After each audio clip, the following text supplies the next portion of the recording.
was a time my parents went on a trip to Europe. I was taking care of their house.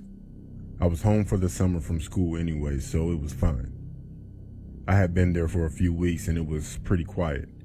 I just went to work, came home, had some time with my friend, enjoying the house to ourselves and whatnot. But one night, I was just laying there watching TV when I heard this really weird, low whistling sound coming from the window that was behind the couch. It struck me as sort of odd, and I just shrugged it off. But then it happened again.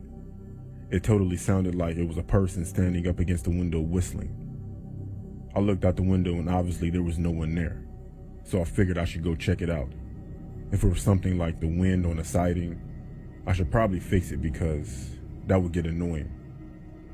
So I walked out into the backyard.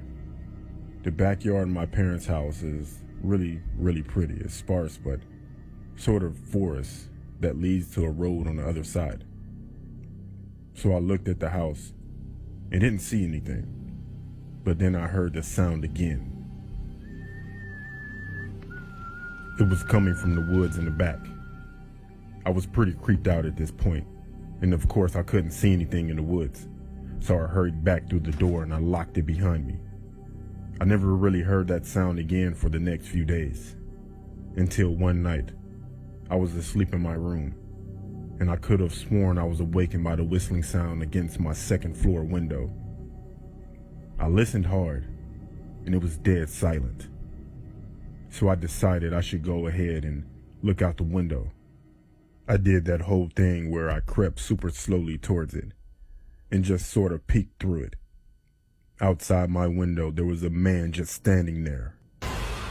I was really sleepy, so I can't know how much of this I'm misremembering.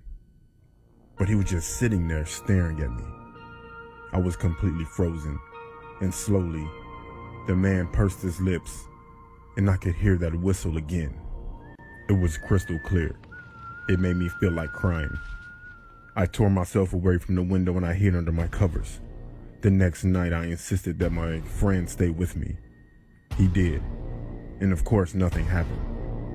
He figured that I was just tired and delirious, and maybe I was right. It gets kind of anticlimactic here, but I didn't hear it for another week or so. And when I did, it was just one small whistle, just happening randomly, coming from a wall or something like that. It just happens every week or so, and it always freaks me out tremendously.